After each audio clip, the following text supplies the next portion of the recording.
Assalamualaikum warahmatullahi wabarakatuh. Hamdan syukranillah. Sahabatku yang muliakan Allah Subhanahu wa taala, kita terus memantau perkembangan saudara-saudara kita yang ada di Palestina. Tentu kita semua berdoa semoga mereka yang menjadi korban dicatat sebagai syahid di jalan Allah Subhanahu wa taala.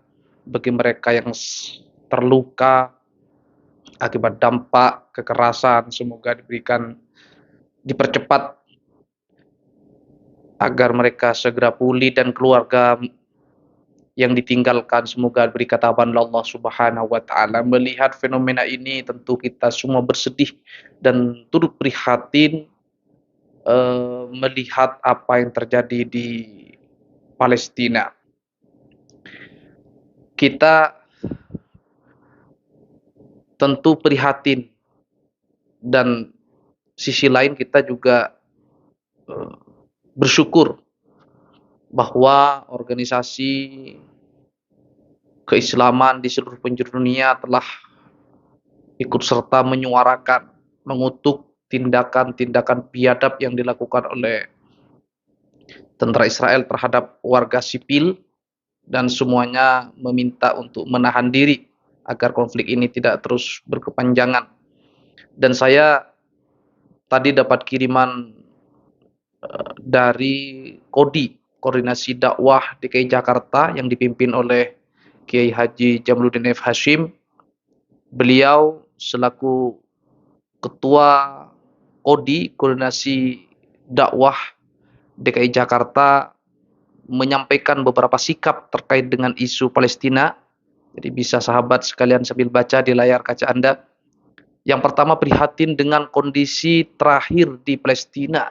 Semua orang merasa prihatin, semua orang merasa berduka tentunya, dan sedikit geram ya, karena persoalan ini terus berlangsung, seakan-akan tidak ada ujungnya, seakan-akan tidak ada solusi lagi.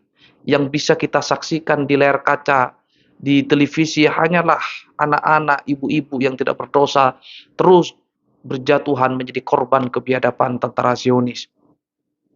Yang kedua, Kodim DKI Jakarta juga bersikap menyerukan Israel menghentikan serangan ke Palestina.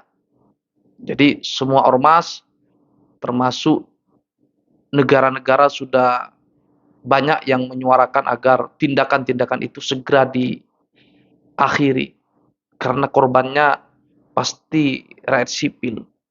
Kemudian yang ketiga, menyerukan kepada khotib agar menyuarakan keprihatinan ini. Ini tadi muncul selebaran ini sebelum dilaksanakannya sholat Jumat. Jadi khususnya di wilayah DKI Jakarta, setiap khotib telah menyuarakan ya, untuk ikut serta mendoakan saudara-saudara kita di Palestina, dan kunut nazilah ya, kunut ketika terjadi bencana, dalam hal ini bencana kemanusiaan yang menimpa saudara-saudara kita di Palestina. Kemudian yang keempat, Kodi menyerukan kaum muslimin agar melakukan doa kunut nazilah di dalam setiap sholat. Ya. Ini sudah dipraktekkan di kota-kota, khususnya di Jakarta, bahwa umat Islam terus ketika sholat 5 waktu selalu membaca kunut nazilah. Dan ini merupakan ajaran Nabi Muhammad SAW kepada umatnya, bahwa ketika terjadi bencana, terjadi sesuatu yang menakutkan, sesuatu yang membuat panik, seperti adanya wabah atau terjadi peperangan, maka disunahkan untuk membaca kunut nazilah. Kemudian yang kelima, mendesak pemerintah membantu perjuangan bangsa Palestina. Ini tegas ya, NU Muhammadiyah juga telah menyuarakan ya agar pemerintah ikut andil, dan Presiden Jokowi rupanya sudah ikut bersuara untuk mendesak Israel agar segera menghentikan agresi militernya di wilayah Gaza, karena yang menjadi korban hanyalah ibu-ibu atau anak-anak atau masyarakat lainnya yang sebenarnya tidak ikut-ikutan terhadap konflik ini. Mereka hanya menjadi korban dari kekerasan peperangan. Sahabat santri di seluruh penjuru Nusantara, mari kita bersama-sama berdoa kepada Allah Subhanahu wa taala semoga saudara-saudara kita di Palestina senantiasa diberikan kesabaran oleh Allah Subhanahu wa taala dan Palestina segera merdeka, Palestina segera terbebas dari segala intimidasi, ancaman pengusiran, pembunuhan, pembantaian, dan saudara-saudara kita Palestina semoga oleh Allah Subhanahu wa taala segera diberikan kemerdekaan. Amin ya rabbal alamin. Demikian, assalamualaikum warahmatullahi wabarakatuh.